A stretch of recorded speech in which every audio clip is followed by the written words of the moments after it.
अब आज के हालात से इतिहास की ओर बढ़ते हैं। आज भारत हिमालय पर चीन को लगातार ठोकरें मार रहा है और चीन पैर पटक कर जा रहा है। जैसा कि हमने अभी आपको विस्तार से बताया, पूर्वी लद्दाख में हमारी बहादुर सेना चीन की सेना को लगातार पीछे धकेल रही है और अपनी उन चोटियों को दोबारा हासिल करने में जुटी है, जिसे चीन पिछले कुछ सालों से हड़पता चला आ रहा है, जिसे चीन की सलामी स्लाइसिंग कहते हैं। पिछले कुछ दिनों से हिंदुस्तान की ये जो रणनीति बदली है उसे समझने के लिए इतिहास पर रखते हैं और मुंबई में माओ के पोस्टर का विवाद बताते हैं। खास बात यह है कि इतिहास का यह अध्याय बताता है कि हमारे देश का नेतृत्व चीन से हार के बहुत पहले से ही पराजित मानसिकता में जी रहा था।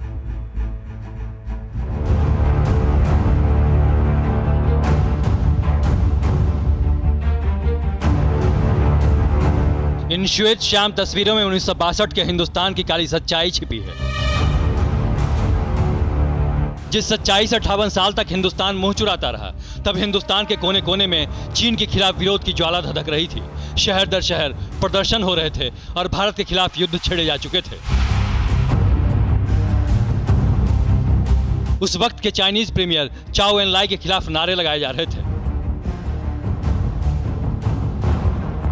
चीन के खिलाफ नफरत इतनी थी कि लोग गोल्डन ड्रैगन रेस्टोरेंट के नाम से ड्रैगन शब्द तक उखाड़ ले गए, क्योंकि देश तब गरीब जरूर था, परिस्थितियां अनुकूल नहीं थीं, लेकिन देश की आवाम ने पराजित मानसिकता में जीना कबूल नहीं किया था। तो आखिर पराजित मानसिकता में जी रहा वो वर्ग कौन था? इसका खुलासा माओ के एक पोस्टर का अध्याय करता है। 20 अप्रैल 1959 को बॉम्बे में गुस्साए लोगों ने प्रदर्शन किया था। गुस्साई भीड़ ने नारे लगाए और माओ जेडोंग के पोस्टर पर सड़े अंडे और टमाटर बरसाए थे। लेकिन हिंदुस्तान की उबल रही आवाम के प्रदर्शन की ये तस्वीर जब बीजिंग पहुंची तो चाओ एन लाई का पारा 7वें आसमान पर जा पहुंचा और लोकतंत्र के उसूलों से नावाकिफ चीन की साम्यवादी सरकार ने भारत के खिलाफ मोर्चा खोल दिया।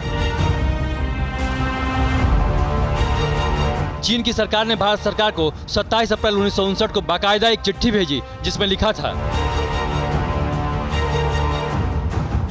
आपके प्रदर्शनकारियों ने नारे लगाए और भाषण दिया कि चीन अपने क्षेत्र में तिब्बत के विद्रोहियों को दबा रहा है, अपनी दमनकारी नीतियों को हर तरह से आगे बढ़ा रहा है। इससे भी ज्यादा गंभीर बात यह कि प्रदर्शनकारियों ने एक दीवार पर पीपुल्स रिपब्लिक ऑफ चाइना के चेयरमैन माओ से तुंग का पोस्टर चिपकाया और उस पर सड़े हुए टमाटर और सड़े हुए अंडे फेंके, उनका अपमान किया। गंभीर बात यह भी कि जब भारत की जनता चीन के महान नेता का अपमान कर रही थी तो पुलिस वालों ने उन्हें रोकने की जरा भी कोशिश क्यों नहीं की?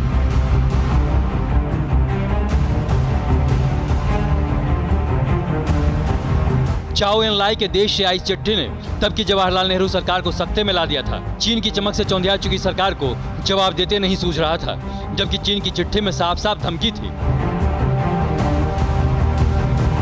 चीन ने कहा था कि उसकी आवाम की भावनाओं से खिलवाड़ किया गया है, उसके महान नेता का टमाटर और अंडे फेंककर अपमान किया गया है। चीन के 65 करोड़ 50 लाख लोग ये किसी भी कीमत पर बर्दाश्त नहीं कर सकते।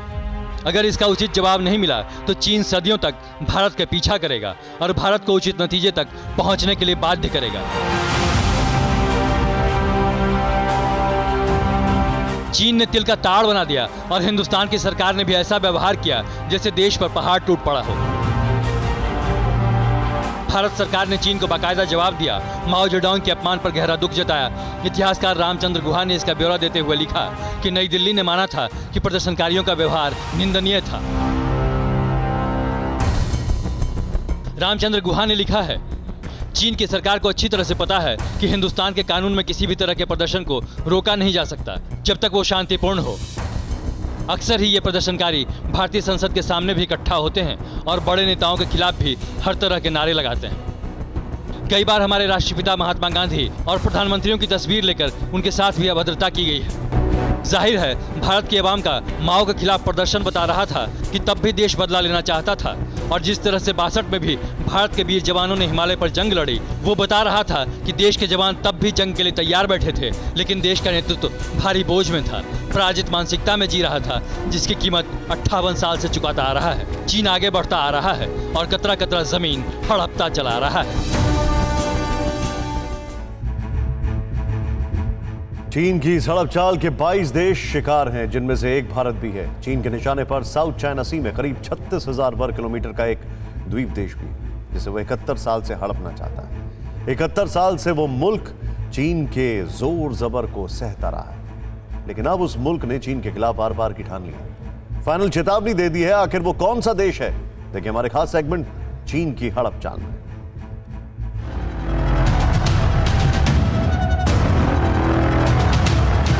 बीजिंग से करीब 1850 किलोमीटर दूर साउथ चाइना सी में कुछ इसी तरह चीन के फाइटर जेट्स उड़ते नजर आए। ये कोशिश थी ताइवान को डराने की, उसे धमकाने की और उस पर चीन का हक जताने की। और ऐसा पिछले 2 दिन में 2 बार हो चुका है। बुधवार यानी 9 सितंबर को चीन के Su-30 फाइटर और चेगुंडू J-10 ने ताइवान की हवाई सरहद में दाखिल होने की कोशिश की, और गुरुवार यानी 10 सितंबर को भी चीन ने दादागिरी दिखाई। Su-30 और Y-8 ट्रांसपोर्ट एयरक्राफ्ट ने ताइवान में घुसने की कोशिश की।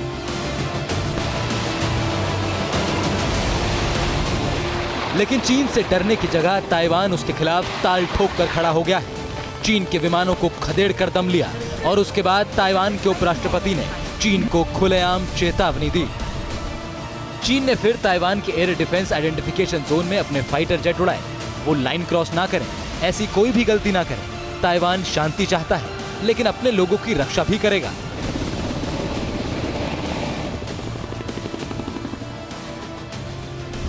ताइवान के हौसले के पीछे अमेरिकी ताकत भी है, जिसका जंगी बेड़ा इस वक्त साउथ चाइना सी में तैनात है। चीन के किसी भी मंसूबे को नाकाम करने के लिए ताइवान की सरहदों की हिफाजत में खड़ा है। परवाह देश की, सोमवार से शुक्रवार रात 10 बजे TV9 भारतवर्ष पर।